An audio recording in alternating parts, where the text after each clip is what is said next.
Okay, I don't know if anyone can hear us, but there's some excitement going on uh, in Iowa with NASCAR. Um, we're going to try. There's 8 laps to go in Iowa, and it's the first ever Cup race in Iowa Speedway.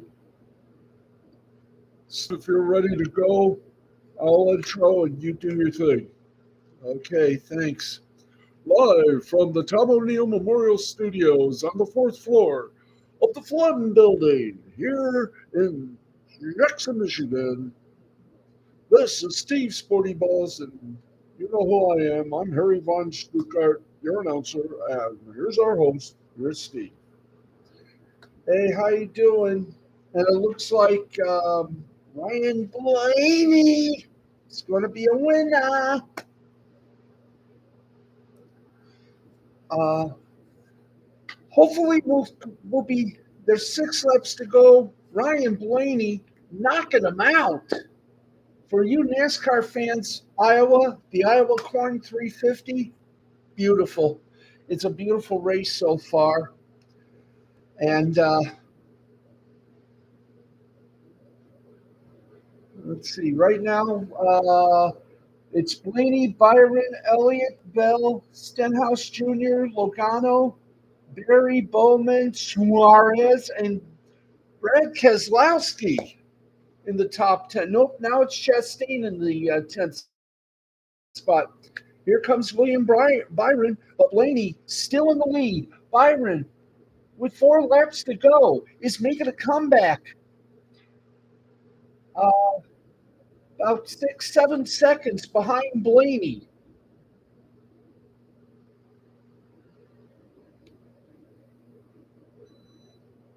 Byron's got to get by Martin Truex Jr. If he clears it, Blaney sees 3. Byron and Elliott in second and third, respectfully. Bell is in fourth. Stenhouse Jr. in fifth. These are unofficial, by the way.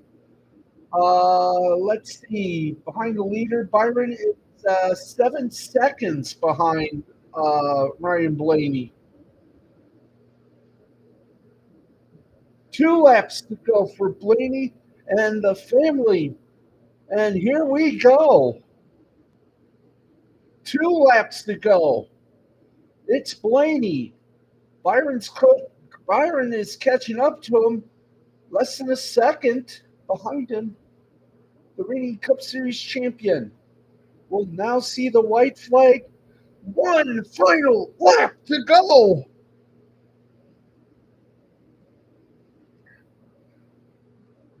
"30-year-old from High Point, North Carolina is about to, unless he crashes, he's going to win it. He's coming down. And guess what? Iowa, bought that corn. He has won it. Ryan Blaney in first. William Bryan in second. Chase Elliott in third. Christopher Bell in fourth.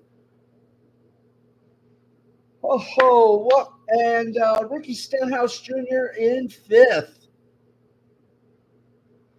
With sixth, Joey Logano, seventh, Josh Berry, eighth, Alec Bowman, ninth, Daniel Suarez, and 10th, the old man Brad Keselowski. Oh, sweet darling, thank you very much. And let's get back over here because, folks, it's happening here now. Okay, welcome back. Hopefully, you can still hear us. What happened? Thank you. Hey, everybody. Welcome to the broadcast. I am your host, the ineffectual Steve the Backspan Baxley. It is 10 minutes past 10 o'clock, and we just had to bring you a little bit of a race, okay? Anyway, it's been a long, hard weekend, but it was a fun weekend nonetheless. So, right now, if you want to know what I've just gotten through drinking here, right? Oh, here it is. My other family, as I like to call them, my family friends, the Petersons, we celebrated Father's Day a day early yesterday, and I got this. The C4 Ultimate Energy. Plus, I went to church today, and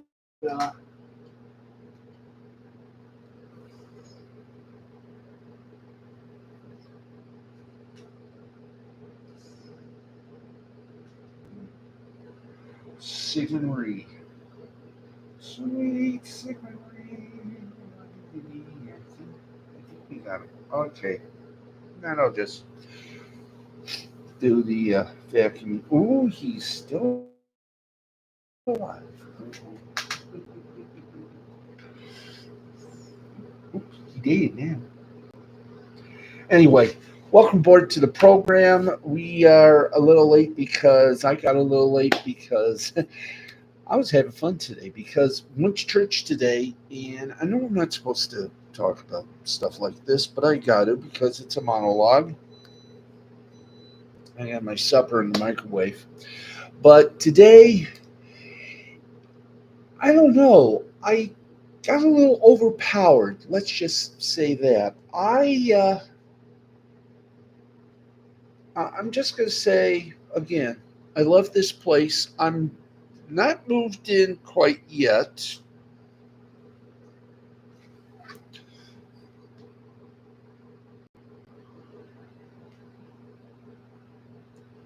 I'm not moved in quite yet, but excuse me, got to do this. Oh boy.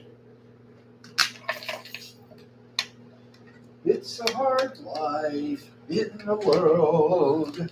It's a hard life in the WRLD. There. Let's see. Let's do the bottoms here.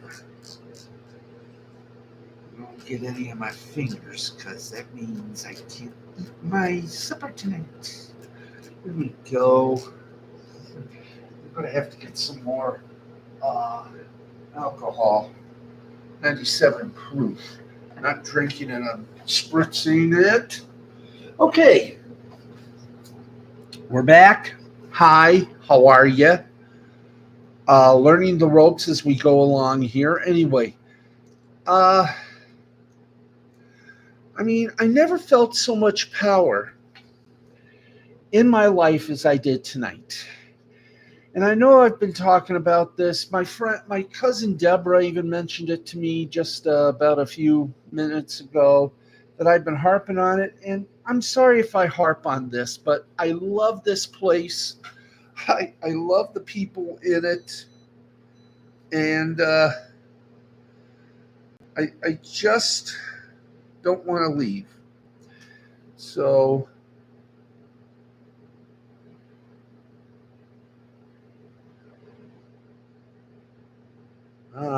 goody. The Cadillac go forms. Anyway, well, you know what I mean. So, I'm going to do everything I can. Stay here. Be positive. Fight. Just be positive of everything. Don't let the BSers BS you. So, I got a lot to do on Monday. Another 24 hours clean-a-thon. I might be able to sleep tonight, but I know I'm not going to be sleeping Monday. But whatever happens, it's going to happen. And I'm going to just be positive, and I'm going to fight. There you go. My plans for tomorrow. Got to get my taxes. My plans for tomorrow. Got to get taxes. Got to. I have an appointment with Kyle over at Lifeways. I've got to get one for Ann, my other therapist, and Felipe. It's going to come down to just one thing. There's no way nobody's going to stop me. from living a life, from getting my second chapter continuing. And that's all I got right there. Anyway, let's continue. Let's do what we do best here on this broadcast, and that's F up. No. Well, close. Anyway, I got to do a lot of stuff today, do a lot of stuff tomorrow, and then Tuesday, I'll probably take a laptop and go to the library and just totally, without hesitation, try to relax. But I can't relax. I'm so jacked up. I mean, it's like I got a shot of power and I can't come down. I mean, how many of you folks have ever felt like this? Please let me know. Let's have a little chit chat here as well. Anyway, let's get to the sports as I will. Oh boy, the WNBA has really got its eyes on Las Vegas, and not in a very good way either. I mean, it's one of the talks. We're going to talk. See, we're also going to talk about you folks on Twitch, which we're going to be part of in July. I don't know the exact date, but we are. We're still going to have this show on YouTube, but I think we're going to expand it a bit. And take it to Rumble and a few other places. Okay, I'm just going to lucky stay right there and keeping my eye on things. Okay. They did. All right, let's get going here. We'll talk about tonight's NASCAR race in a few moments. Let's get some stuff out of the way here. Out of the way, out of the blue by Yub. And I hate I love ad-libbing. It's the rest of the living I can't take. And well, let's talk about let's talk about a little bit about the WNBA. They got a problem. It's actually the problem, but it's now more extended. As I await for CBS Sports to hook in, hook on, and there we go. Hallelujah. How you doing? We were right. Actually, we were wrong. None of the teams we wanted to win last night won. Edmonton came back. I think the last we heard the last was 6-1, so we knew there'd be Game 5 there. And of course, Dallas embarrassed Boston. So there's going to be a Game 5 in Boston. So we got a chance on Monday and Tuesday to have a couple of Game 5s, and that'll make ABC and ESPN very happy. Okay, let's get down to the business at foot, hand, and everything else. Let us talk, if we can, if I can at least breathe more desperately. Nino not can talk now. Okay, where are we here? Come on, guys. Yes, I know. Supper is ready. Yay. Yippeth. Okay, let us... well, before we hit them, let's see that. Okay, here we go. Let's talk about the WNBA right now. I know I talked us into a less show. No, we don't, because I promised you yesterday, because I didn't have a show then because of the early celebration of Father's Day. We're going to go beyond the 11 o'clock. We're going to be 10 for one night only, 10 to 11:30. So we'll get everything. Let's take you around the horn here with some reports. Caitlin Clark and Indiana Fever kept their midseason turnaround going today with a 91-83 victory over Angel Reese and the Chicago Sky. After a grueling start to their campaign, the Fever have now won 3 of their last 4 games, while the Sky has fallen. They've lost 4 in a row. Just like the first game between these Midwestern foes a few weeks ago, this was a competitive matchup all day long. The Fever were able to pull away down the stretch, though, thanks to some late game brilliance from Clark. Excuse me for a moment whilst I pull the chair up. There we go. Borderlay. She either scored or assisted on 9 of the Fever's final 10 points to secure the win. This was arguably the best game of Clark's career to date, as she finished with 23 points, 8 rebounds, 9 assists, 2 blocks on 7 out of 11 from the field. Aaliyah Boston, meanwhile, continued her recent strong play with 19 points, 14 rebounds, 4 assists, and 5 blocks for a monster double-double. On the other side, Reese recorded yet another double-double with 11 points, 13 rebounds, and 5 assists, but she shot just 4 of 13 from the field and dealt with foul trouble in the second half. Camila Cardozo, meanwhile, had 10 points, 10 rebounds for her first career double-double. Kennedy Carter, who was moved into the starting lineup for the first time this season, went for 18 points.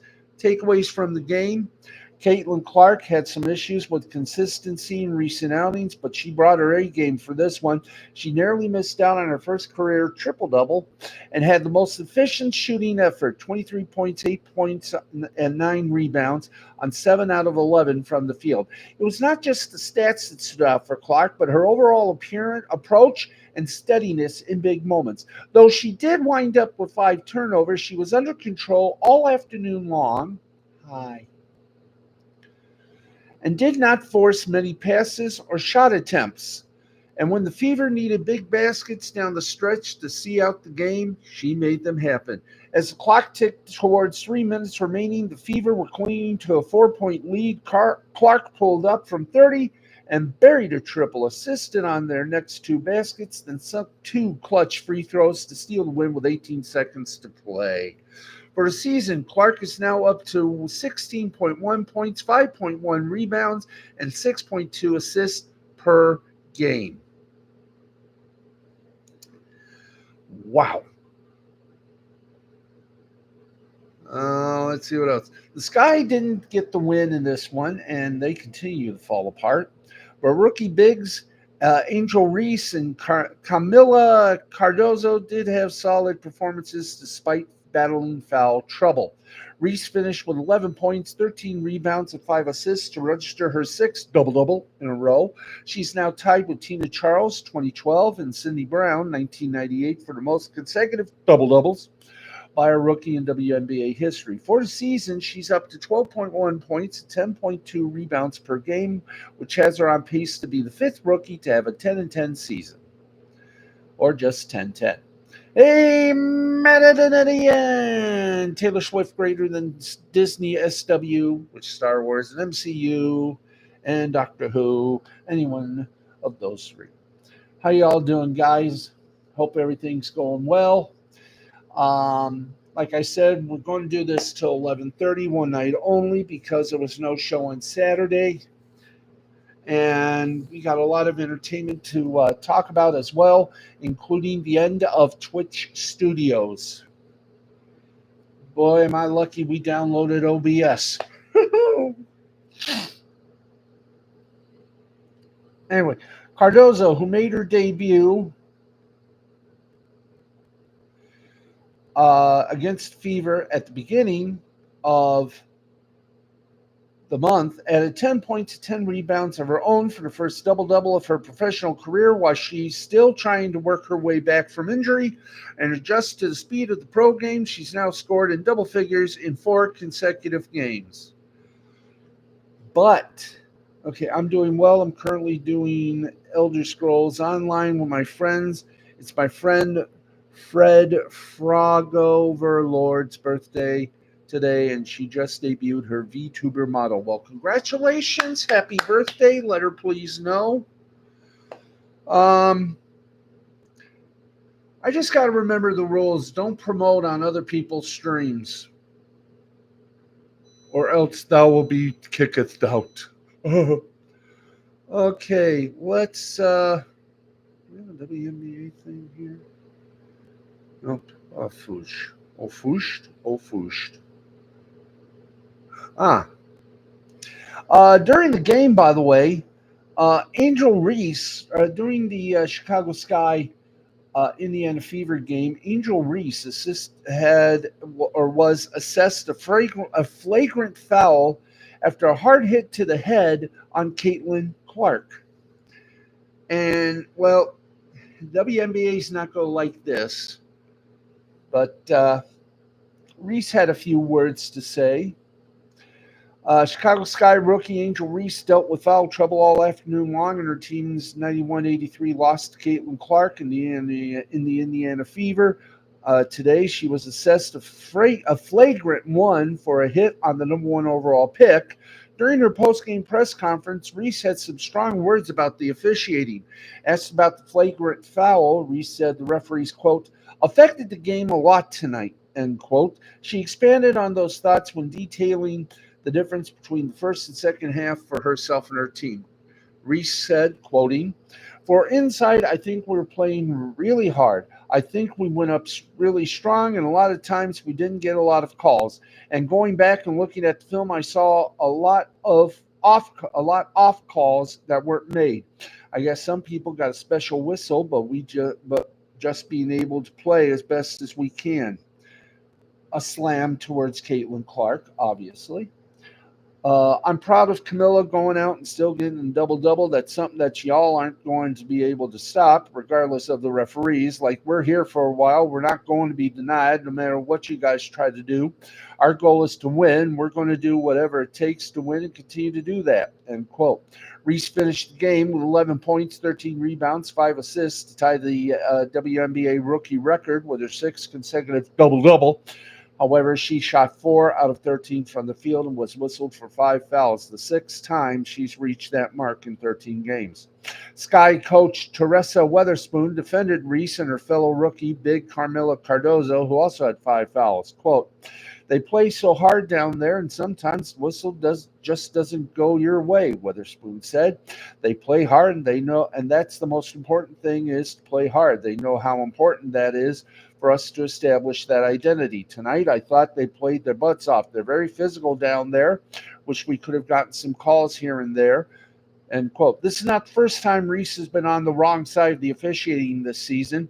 Earlier this month, she was ejected and the Skies lost to New York Liberty after receiving 2 technicals in quick succession. The WNBA later rescinded the second technical foul and admitted she should not have been tossed from the game. Oh boy, this is going to be fun, isn't it? Yep. Remind you later. Thank you. Well, if you did not hear, because it was only on NBA TV's post show, get over there. Okay, let's try that again. Boop. Teleprompter's starting to bug me. Anyway. Thank you. For those of you that don't know, Charles Barkley made it official on the Turner-owned NBA TV. He announced that he will retire from television after the 24-25 NBA season during an appearance on NBA TV after Game 4 of the NBA Finals on Friday night. Barkley, one of the greatest players in NBA history, has spent the past 25 to 30 years as a television analyst for TNT's Inside the NBA. The beloved studio show may be nearing the end of its run as reports have indicated that Turner could lose its NBA broadcasting rights after next season, and now it seems one of the faces of that show is set to call it a career as well. As Barkley explained, he did speak with other networks about a possible role beyond the 24-25 season, which is the last of the league's current broadcasting deal, but has ultimately decided that he is going to hang it up. Barkley said he is planning to retire no matter what happens with the future of TNT's NBA rights. Quote, I've been thinking, guys, I want to say this because you guys are my family. I really love TNT. All the people who work here, NBA television, you guys have been great to me for 24 years. And I just want to say thank you to my entire NBA family. I love you guys. There's been a lot of noise around our network the last few months. I just want to say I've talked to all the other networks, but I ain't going nowhere other than TNT. I've heard of loyalty before, but this is true loyalty. But I have made the decision myself, no matter what happens, next year is going to be my last year on television. And I just want to say thank you to my NBA family. You guys have been great to me. My heart is full of joy and gratitude, but I'm going to pass the baton at the end of next year. I hope the NBA stays with TNT, but for me personally, I wanted you guys to hear it from me because I'm not going to do any more interviews. Don't y'all be calling me. Nobody call me. I'm not talking about this again. But I want to tell my NBA TV, and TNT family that I'm not going to another network, but I'm going to pass baton to either Jamal Crawford or Vince Carter or you, Steve Smith. But next year, I'm just going to retire after 25 years. I just want to say thank you, and I want you all to hear it from me first, end quote. If Barkley does indeed follow through on his plans to retire, he'll be closing out one of the most decorated broadcasting careers in all of basketball. The entire cast of Inside the NBA has been inducted into the Basketball Hall of Fame. Barkley himself has also been inducted into the Sports Broadcasting Hall of Fame. Though he entered the American consciousness as a player, he has a Hall of Fame playing career, making 11 All-Star teams across 16 NBA seasons for 3 different teams. He achieved a new level of mainstream stardom for his work on television, which began on Inside the NBA in 2000, when the great broadcasting careers in all sports appears to be coming to a close. And no, I am not going to follow. I am going to stay here, and I'm going to cause havoc. And actually, I got to do this. You know, we're open here. So, Matt, um, I think we're going to try a little experiment on a day that I am not busy with other. I will just basically call it other BS that will probably be hitting me this week. But I want to try an experiment.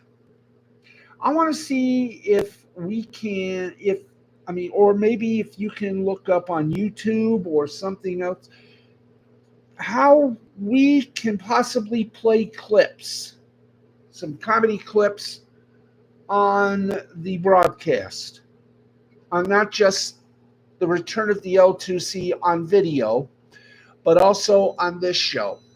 I want to just see if there's any way we can play clips on when we go to Twitter. Not Twitter, excuse me, when we go to Twitch. I want to see if there's a possibility. I mean, I know we can bring in guests. I know we can bring in callers, but between that, I want to see if we can't play clips. Of course, we got to use fair use. So if there's any way we can look that up and do a little experiment. I mean, what kind of thing do we have? Well, for that, we use a web capture like for a site. Okay, I want to just make sure we get, I want to make sure we do it right. Because I want our show to be entertaining. I want the L2C on Twitch to be entertaining as you know what. We show clips. We do so under fair use. I got to look that up. I got to see how we can claim fair use. See if anyone can help us out with some funny clips from like Abbott and Costello. So maybe we'll talk more about this later in the week. Make some sort of truly an entertaining show. Radio for television, I guess we'll call it. Okay. We bring you business. That sounds like a good idea. Thank you. Because, I mean, we talk, but when we used to do the show, used to have the L2C on Blog Talk Radio, we brought in clips, bam, bam, bam. We played them, and we didn't get into any trouble with anyone.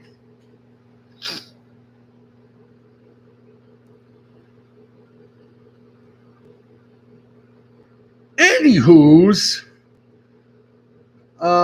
also in golf. See, we're going to bring this along. I'm going to see if I can't find any old time commercial videos.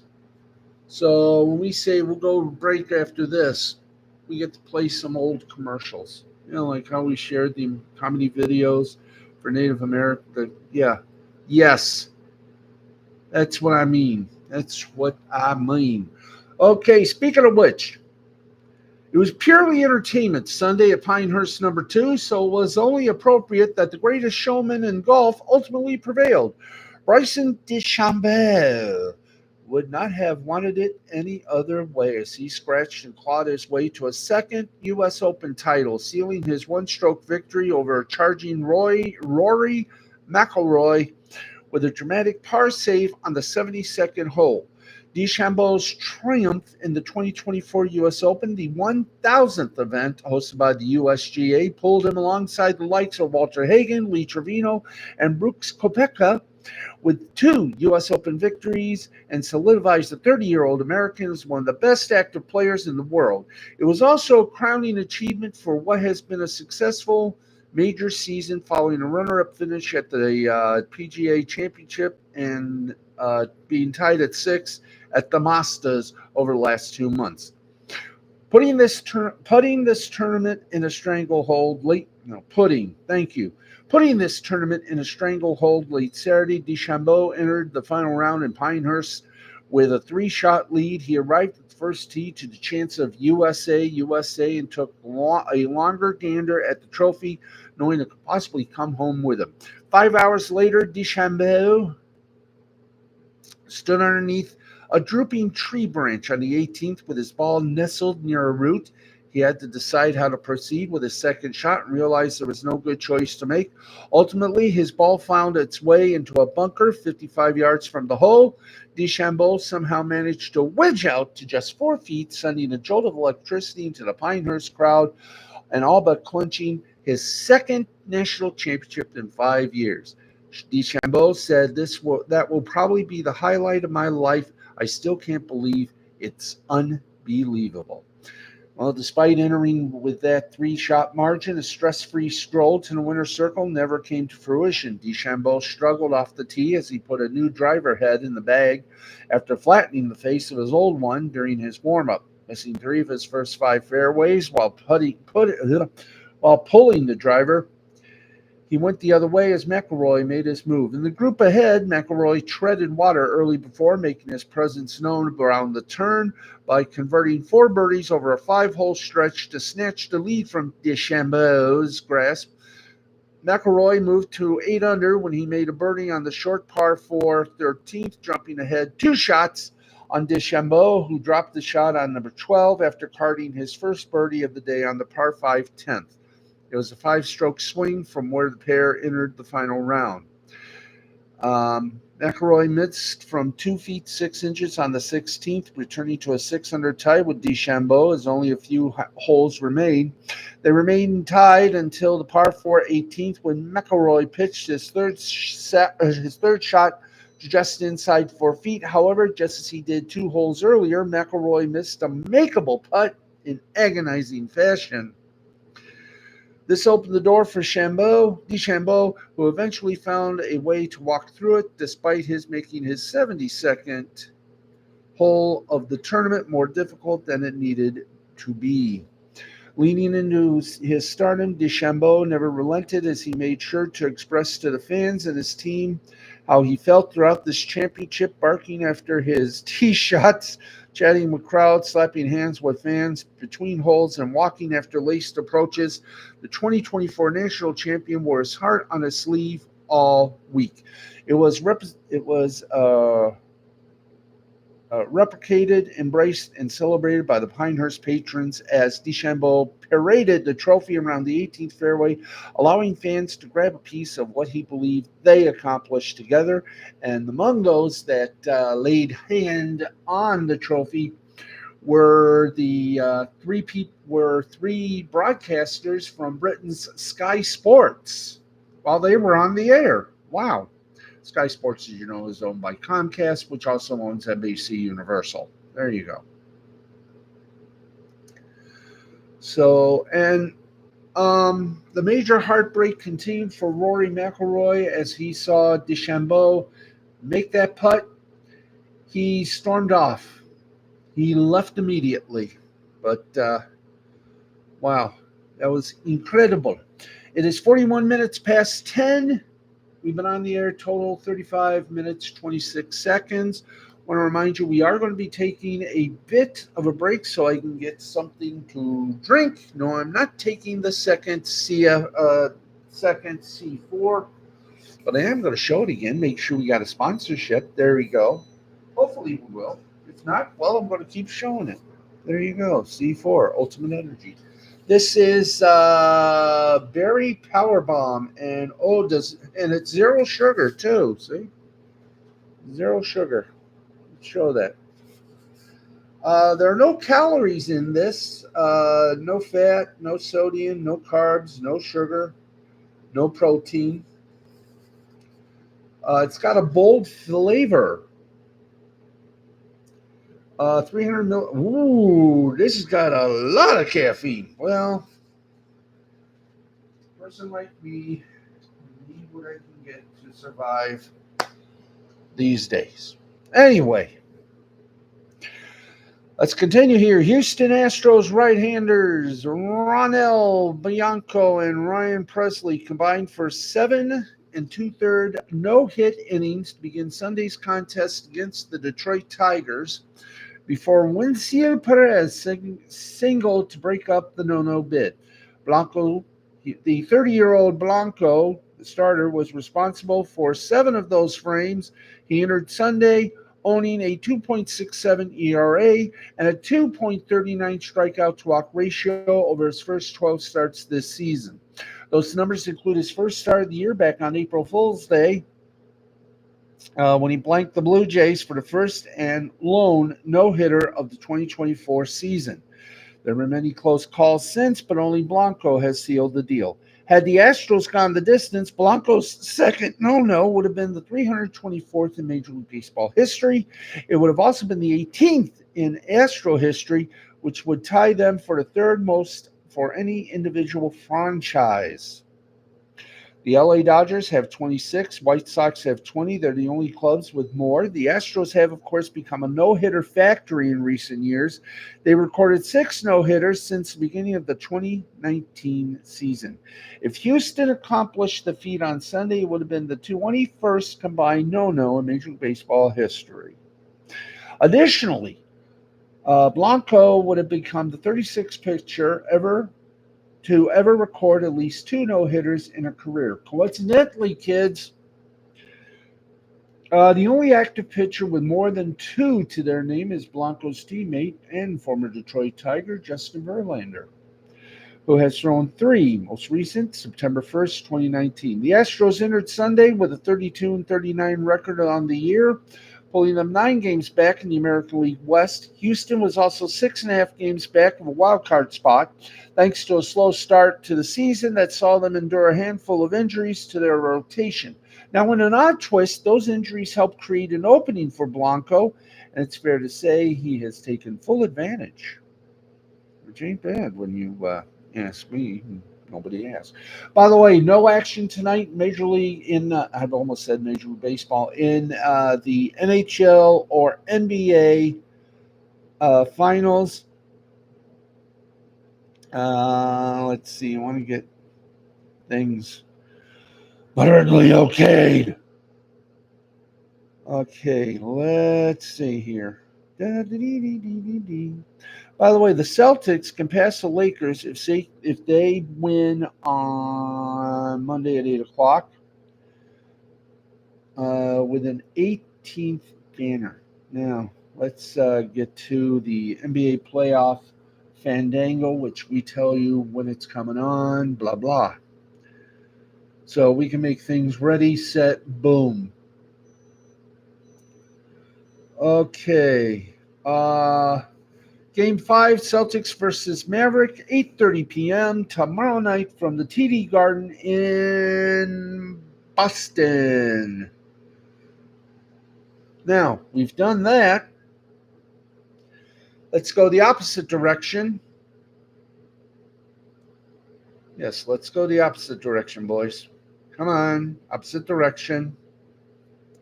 Opposite looky loo. Okay, NHL. Thank you.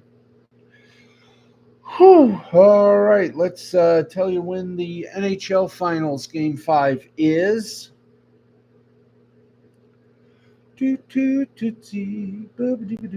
Oilers routed the Panthers last night 8-1 to force Game 5 in Florida. That game, uh, that game will be Tuesday at 8 p.m. on ABC. Okay, now that we've done that. So everything is good. Let's take a look at every move in the NHL coaching carousel. La, la, la, la, la, la. Beep, bop, beep, beep, beep, beep, beep, beep, beep, beep, beep, beep, beep, beep, beep, beep, beep, beep, beep, beep, beep. Let's see. The Seattle Kraken have officially named their replacement for former head coach Dave Haxtell. Dan Bleisma, who led the Pittsburgh Penguins to a Stanley Cup in 2009, will take over behind the Kraken bench. Let's see here. Do we have any other? Do we have any others? Let's do an update on the coaches that are in and coaches that are out. Buffalo Sabres fired Don Granlotto, hired Lindsey Ruff. Los Angeles Kings fired Todd McKellen, hired Jim Hiller. New Jersey Devils fired Lindy Ruff, who is now with the Boston Sabres, and hired Sheldon Keefe. Ottawa Senators dumped DJ Smith for Travis Smith. San Jose Sharks dumped David Quinn and have yet to make an announcement. Seattle Kraken dumped Dave Hextall and brought in Dan Bleisma. St. Louis Blues dumped Craig Berube and hired Drew Bannister. Toronto Maple Leafs, Sheldon Keefe got dumped. Craig Berube from the St. Louis Blues is now the Maple Leafs head coach.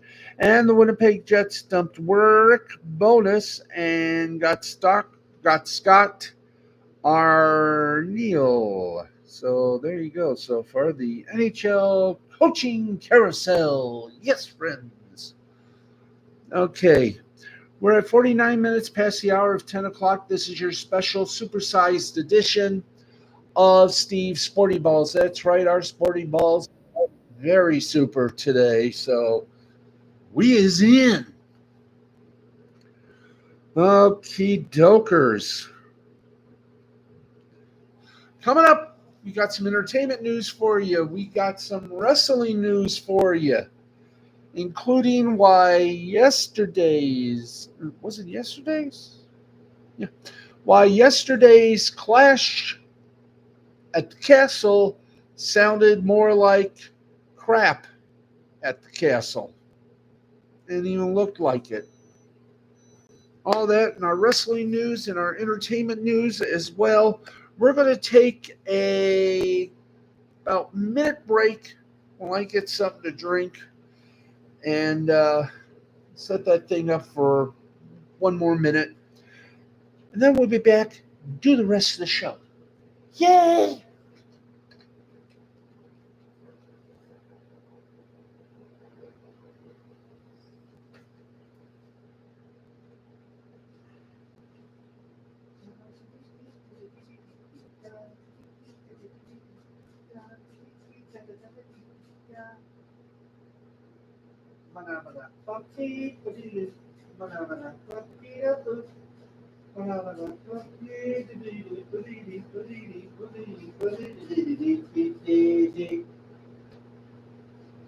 Go. Wash the handsies. Gotta refill the bottle.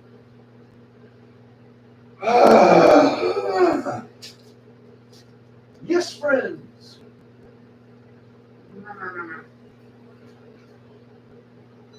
Oops.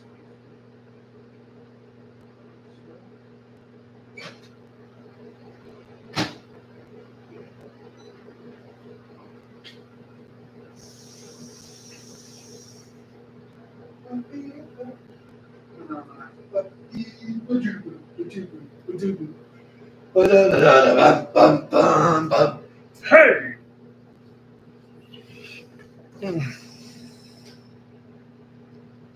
I think we'll leave you there. Okay. So, like I said, Matt, we can find a way to get what we did on Blog Talk Radio on the Twitch show. We're going to bring everything back. Native American Heritage Month, the fan fiction readings. We are going to entertain the butts off these people. Yes. We will be back alive again. Phone calls and everything else. Yahoo! Shuck them chickens. Let's right now get you some of the latest entertainment news and such. Okay, let's go to the cord cutter. Tell you last night, Fubo lost access to the regional sports network, Monumental Sports Network. This network offered access to the Washington Capitals, the NHL Washington Capitals, NBA Wizards, and WNBA's Washington Mystic games. In other words, money. Money was the subject. And again, both the RSN and Fubo both blame each other, I guess. I'll be sure to help get that stuff set up for OBS. Bless you, my friend. Bless you. Let's see.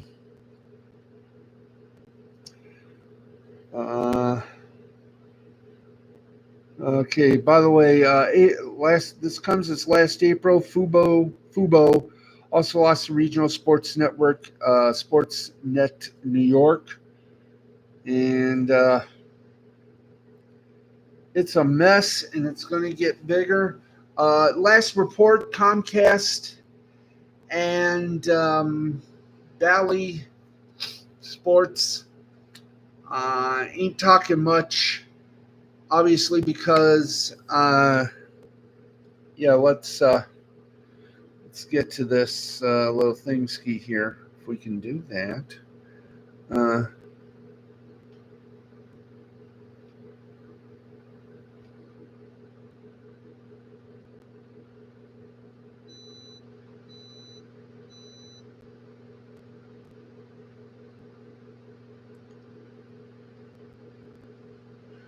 Okay. And I think we were supposed to do this, but we had so many problems a few days ago. Diamond Sports Group, the parent of regional sports channel chain Bally Sports, asked a federal bankruptcy court this week for an emergency hearing on Tuesday because it can't resolve demands from either the NBA, NHL, and MLB for documents like cable distribution agreements and the contract with Amazon Prime Video to stream the regional sports networks games. Matt Annetti said, "You said July for the return of L2C, correct? Hopefully by then, Jay will have his laptop fixed because he is yet to respond to my DMs nor join the Discord server." Okay. I'm hoping he does, because it's a three-headed comedy monster. Let's see. Discovery disputes are hardly uncommon in legal processes, but the clock in this case is ticking loudly. There is a Chapter 11 plan confirmation hearing scheduled for July 29th, which the leagues have said or suggested they would oppose if they are not convinced the plan is financially viable. The leagues want details of the distribution contracts with carriers like Fubo, Charter, Cox, and DirecTV, as well as historical information on how financially important Comcast is to Diamond Sports Group. Comcast dropped the regional sports network last month after failing to renew. Diamond Sports Group said in its request that these contracts are protected by confidentiality agreements. In fact, the RSN company added in a footnote it cannot even disclose the confidentiality agreement because, well, they're confidential. It offered to show them privately to the judge. MLB, Major League Baseball, is also asking Diamond Sports Group for all the details since the start of last year for its NHL and NBA contracts when they expire. Was the right fees reduced, and so forth. Until early January, Diamond Sports Group's Chapter 11 seemed designed to wind down operations by the end of 2024, but the company did a 180-degree turn and secured new debt financing with Amazon. A legal settlement with Sinclair, who used to be the parent company and probably still is. And perhaps more importantly, the deal with Amazon, which comes with a financing commitment. So there you go, folks. We're going to have fun with these guys. Okay, let's keep going here. Yes, indeed. Okay. In wrestling news, again, this is from Ringside News. We bless them. Hikaru Shida, definitely one of the top stars in AEW's women's division and a mainstay in the company, has been notably absent for the past 2 months. But on the June 15th edition of AEW Collision, she appeared in a vignette. Now she's reacted to her return. Shida had been working in Ring of Honor, where she had a solid feud with Athena for the World Championship. However, she's been absent since the Supercard of Honor back in April. She is going to enter the 2024 Owen Hart Foundation Cup Tournament. Yay! Okay, there we go. There we go on that.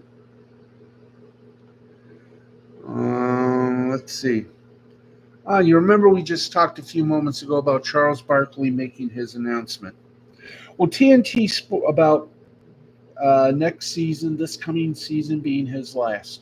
Well, TNT just issued their statement, courtesy of Awful Announcing, addressing the blockbuster news dropped Friday night by Charles Barkley. And while the message covers all the expected bases, it hints at some interesting questions. The two-sentence statement gets right to the point. Again, we want to remind you that TNT Sports, a.k.a. Turner Sports, also not only owns, Turner Sports not only owns TNT Sports. What is it I'm trying to say? Oh, yeah.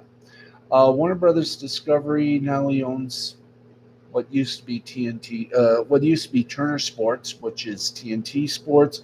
They also own NBA TV, or they're part owners, 50% owners.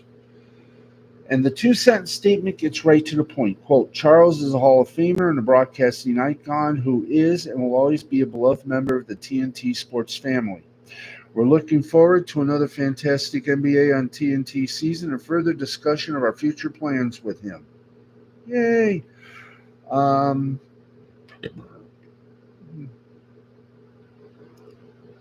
So hopefully they'll get the rights back because he is inside the NBA, no matter what anyone says. It is now top of the hour, 11 o'clock on the East Coast, where I am at.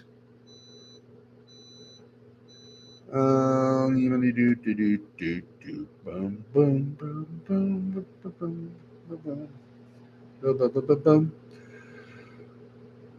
Okay. Okay, now the street is a business thing, and they are reporting. They are reporting. In many ways, the end of a resort on the Las Vegas Strip happens like the end of a career for a singer or actor. It's rare that someone gets a send off like Tony Bennett's final show when failing health forced him to stop playing after over 70 years in the spotlight. So, sometimes a resort casino gets a farewell period. That's what's happened to the Tropicana with operator Bally's Corporation, allowing longtime fans of the second oldest casino to get an extended period for a final visit. That's because once the Oakland A's baseball stadium plan for the property was approved, everyone knew the Trop's days were numbered. By announcing a final day well ahead of time, Bally made those last days special. New Mirage owner Hard Rock International has been much more cagey. At first, the company said it would not actually close the Mirage, instead it pledged to keep it open while it revamped it entirely. No one believed it. That's right. The Resort Casino will close for good on July 17th. The subterfuge and misdirection have made the ending less sweet, but as was the case with the Trop, fans of the Mirage will get a last chance to take home a piece of the hotel. Get a piece of the hotel. Now, before the Mirage gets knocked down or imploded, HRI has contacted Proximity Capital, Las Vegas-based liquidation firm to sell off the contents of the resort casino's 3,028 rooms and suites. The liquidators are selling marketing room packages wholesale with packages ranging from 1,000 to 2,500. Some room packages include multiple beds, chairs, tables, lighting, curtains, TVs, and more. The liquidators say, uh, close the ad, close the ad, close ad, thank you. They offer special financing for those looking to purchase multiple room packages and to those who own hotels or Airbnbs, according to Fox 5 in Vegas. The Mirage will close permanently on July 17th. The sale of the rooms will begin on August 1st. HRI had the right to use the Mirage name at the property for up to 3 years. When it bought operating rights for the resort casino in 22, it won't need to use all 3 years.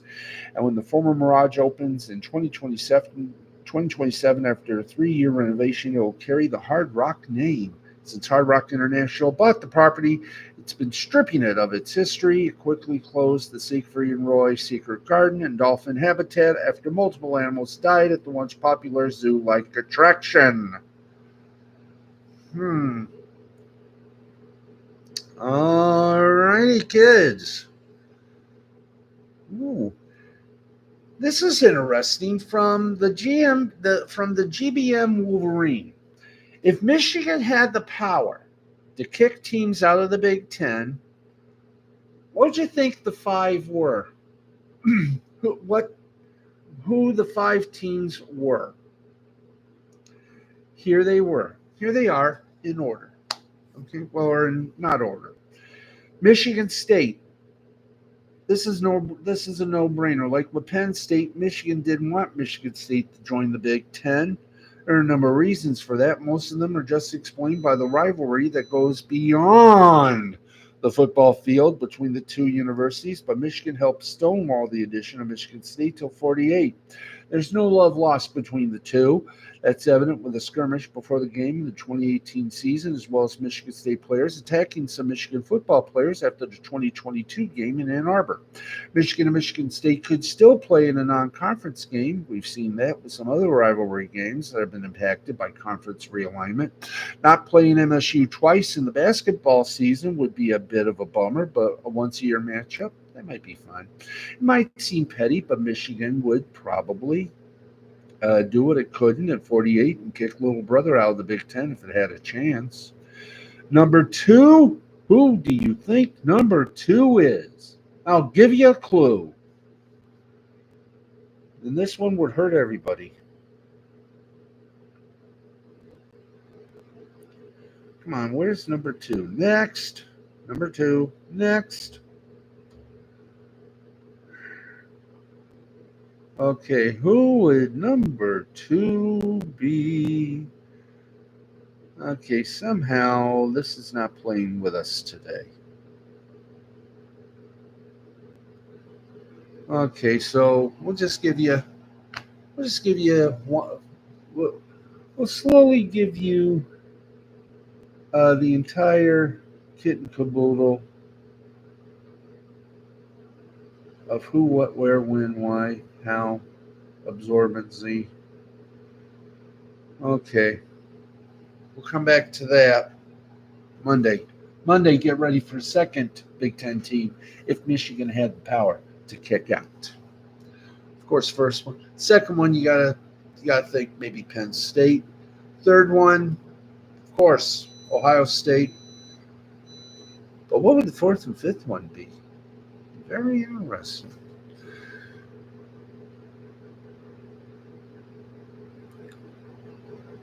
I've been thinking if we get you an overlay for a stream, we could have one window with the webcam and another for whatever video we show. Yes, that would be excelente. That would be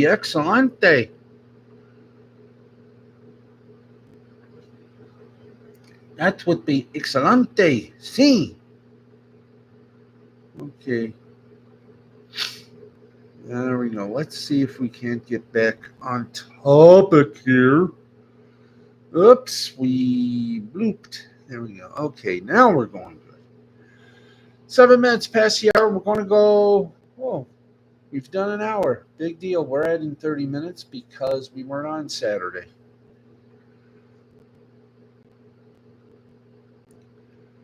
Okay, well, we have a little bond modded controversy. As you know, Crash Clan. No, it's more. It was more crap at the castle than Clash, and once again, it involved Drew McIntyre. Drew McIntyre fell short again of winning the World Heavyweight Championship at Clash at Crap at the Castle, Scotland Premium Live event. Fans were hoping for his triumph in front of his home crowd, but Triple H had a better idea. CM Punk again played the role in costing him the match yet again. McIntyre's journey is filled with significant moments that have overshadowed him. He clinched his initial WWE Championship during a WrestleMania held in an empty arena amidst COVID-19. Later, the Bloodline.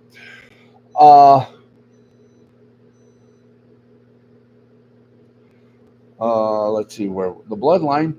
But a pandemic later, the Bloodline posed a challenge in its pursuit to defeat Roman Reigns. Presently, the straight edge superstar cast a looming presence. All of this begs the question as to what's in store for the former world champion. Three possibilities that the Stanford-based promotion could take with him. Number three, Drew McIntyre wins Money in the Bank contract in July. That would be nice. Number two, Drew McIntyre wreaks havoc on the Raw roster in search of CM Punk. That may be the only thing they can do. And number one, he quits WWE after acknowledging that he single-handedly shouldered the company during the pandemic era and waits through his 90-day non-compete and signs with AEW. That really pissed Paul Levesque off, wouldn't it? Mm-hmm.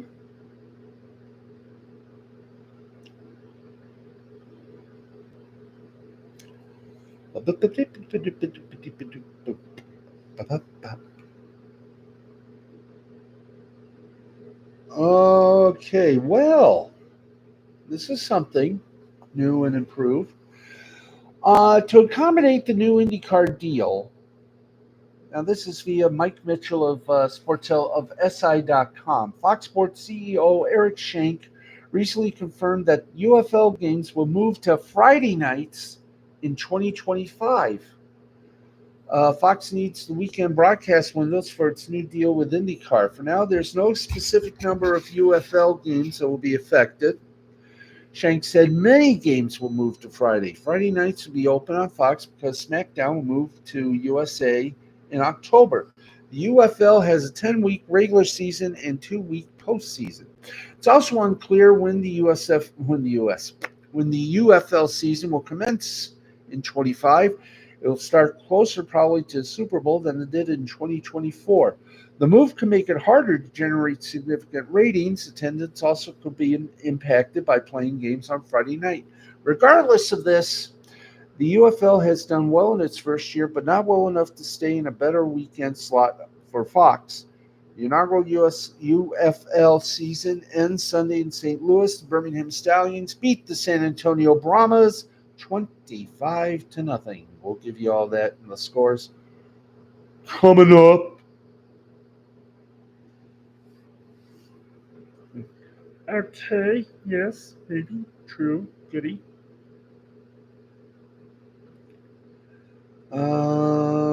Let's see.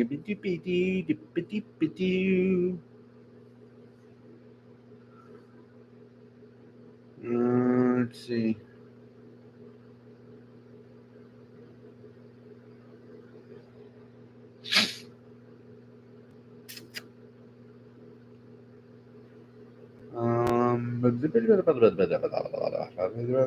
Florida State knocked off Virginia 7-3. They move on in the College World Series. Yahoo!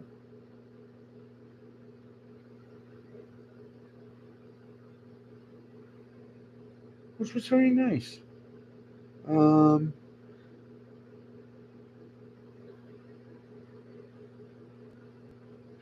and the recently picked up Angels infielder has already been designated for assignment by his new team.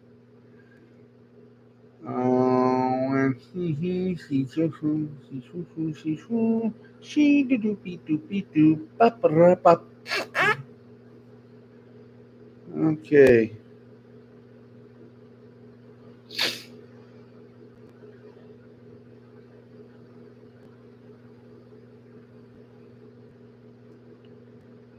I'm not even.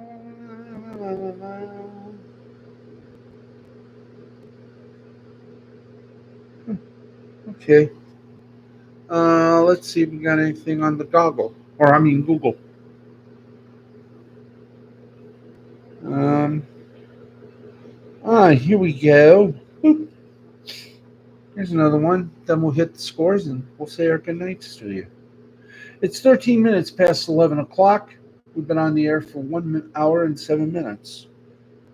We have to do this because it's, the thing to do on radio. They say it's 13 minutes past 11 o'clock, 11:13, and about 50 minutes to midnight. Actually, it's about 37 minutes before the midnight hora. After the worst season in team history, the Detroit Pistons decided to bring a new president of basketball operations to try and right the ship.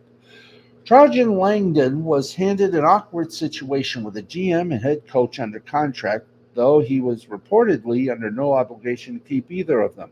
He decided to part ways with Troy Weaver and then turned his attention to the coaching staff, specifically Monty Williams. The hiring of Fred Vinson only intensified speculation that Williams would stay, and that speculation was reinforced by insider Mark Stein, who had this to say about the Pistons' intentions with Williams. Quote, yet one source with knowledge of Detroit's thinking told the Stein line that Friday's ESPN report about the Pistons hiring Fred Vinson away from New Orleans as an assistant coach is a clear signal that Williams will be back for year two of his 6-year contract worth nearly $80 million. The source described it as likely income. Or likely outcome, not income, but outcome. And has Langdon already made the first mistake?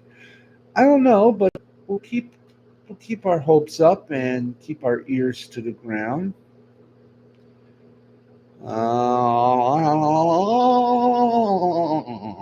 There we go. I've always wanted to do that.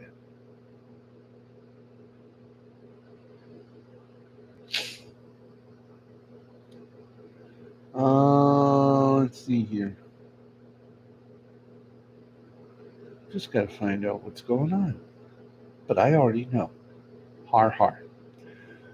And let's see. I think that's it for that. Okay. Yeah, it's about 15 minutes.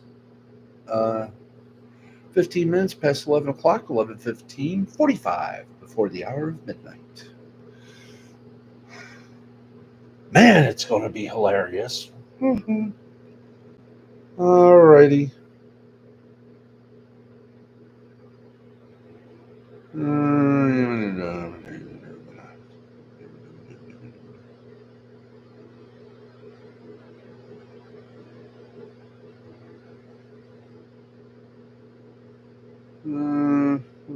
oh, and Mookie Bettis fractures his left hand when he was hit by a pitch earlier this afternoon. So he might be out for a little while, and that's just a that's just being kind.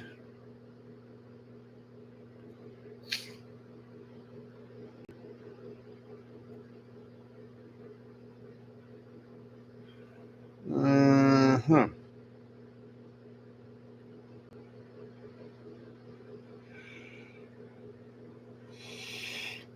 Hmm. Okay, let's get going. Let's do some scores before we call it a night. I said we were going to go beyond, and we are. We got about 20 minutes left of the show. So let's get going, get you some scores, and get you some other entertainment news before we take a hike. Okay, in the U.S. Open, once again, Bryson DeChambeau won 6 under. Rory McIlroy was second at 5 under. Tony Frau and Patrick Cantlay both tied at third with 4 under, and Mathieu Pavon in fifth place at 3 under. Here's how much they got money wise. Give a listen. The champ, Bryson DeChambeau, gets a trophy and about 4.3 million. Rory McIlroy for second place gets 2.3 mil. Tony Finau and Patrick Cantlay get about 1.2 mil, and Matthew Pavon gets 84,300. Wow, that is a lot of bucks, man. Okay, let's get to some Major League Baseball, and yes, we'll get minor league too. So hang around. A lot of this is, as we say, final scores: Cardinals 2, Cubs 1, Orioles 8, Phillies 3, Tampa Bay 8, Atlanta 6, Nationals 3, Marlins 1, Blue Jays 7, Guardians 6, Mets 11, Padres 6, Astros 4, Tigers 1, Brewers 5, Reds 4, Twins 6, Athletics 2, Pirates 8, Rockies 2, Diamondbacks 12, White Sox 5, Giants 13, Angels 6, Mariners 5, Rangers 0, Dodgers 3, Royals 0. Red Sox over the Yanks 9-3, Twins over the Athletics 8-7. And some final scores for the Women's Soccer League, the National Women's Soccer League. In the 46th minute, this game on CBS SN, CBS Sports Network, Bay Football Club and the Utah Royals tied at 0. We do have a final score: Portland and Seattle tied at 0. Brazilian soccer, Atletico and Flamengo ended in a 1-1 tie. Corinthians and Sao Paulo ended in a 2-2 tie. Vitoria defeated Internacional 2-1. Botafogo defeated Grêmio 2-1. Vasco da Gama and Cruzeiro ended in a 0-0 tie. Cuiabá and beat Fortaleza 5-0. And Bahia and Criciúma ended in a 2-2 game. And the WNBA, the Dream beat the Sparks 87-74. The Mercury beat the Storm 87-78. And the Fever whipped the Chicago Sky 91-83. There you go. That was fast. We got 9 minutes left in the show. 9 minutes to make people happy in this world. Yes, friends, 9 minutes. Let me check a little something here. Good voice. Weekend box office results. Okay, here we go. The weekend box office. Go to Box Office Mojo and give you the top 10. And here we go. Whoa, whoa, whoa. Today's 16th, isn't it? Yes, it is. Okay, let us do the enchilada 10. 10, 10, 10. Let's go to the top 10, the only top 10 we know and love. Okay, at number 10, The Lord of the Rings, The Fellowship of the Ring. The re-release from 2024, the 2024 re-release made about 632,910 gross. Total gross was 3,089,655. Number 9, Chapter 1 of The Strangers, 760,000 gross, 33,896,299 total. In 8th place, The Fall Guy made 1,500,000 in gross total, 87,906,300. Furiosa, Mad Max Saga, in 7th place, 2,425,000 gross. Totals 63,125. No, 63,125,707. If, or Invisible Friends, made an invisible 3,450,000 gross. In total, it went over 100 mil on 100,901,432. The Watchers made an impressive 3,665,000 gross, and in total 13,665,279. The Garfield movie, 4th place, 5 million gross, 78,524,610. Number 3, The Kingdom of the Planet of the Apes.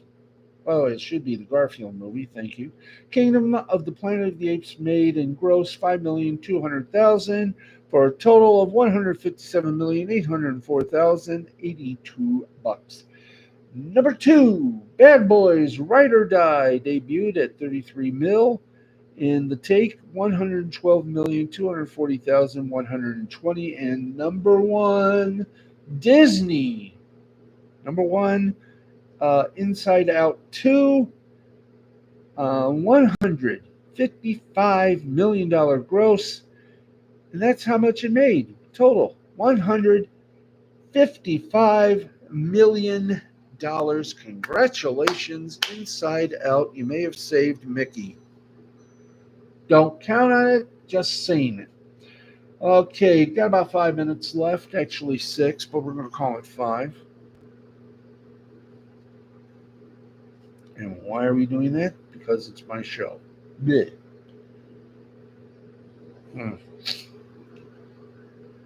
Okay. Let's see what else we got here. We love doing things here for you, our lovely viewers.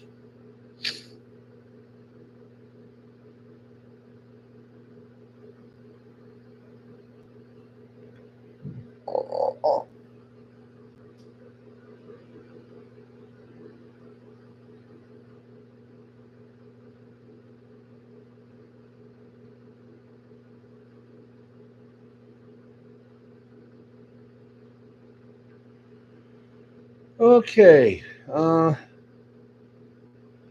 What's that we got here in the internet? Oh, why don't we talk about this? Um, got some good news for you NCIS fans. And it is that NCIS Tony and Ziva stars Michael Weatherly, Cote de Pablo say trust is at the core of the show. Paramount's upcoming action-packed show NCIS Tony and Ziva will have issues of trust at its core. The series, set to stream on Paramount Plus, focuses on their NCIS character Tony DiNozzo and Ziva David after they have left the agency and are bringing up their daughter Tally in Paris. When Tony's security company is attacked, they must go on the run across Europe, try to figure out who is after them, and maybe even learn to trust each other again so that they can finally have their unconventional happily ever after. In NCIS, Ziva was thought to have died, and Tony left the team to go raise Tally. Years later, Ziva was discovered alive. How did that affect her relationship with Tony and Tally? Who knows? But it should be a good show. Okay. 4 minutes. What can we do for 4 minutes? Anyway, could do one of those bits, but I don't think that'll help. Oh, let's do the NASCAR. Let's do the report of NASCAR. They went to Iowa. The first race at the Iowa Speedway in a long stinking time. And folks, oh floob bloob. Let's get this step.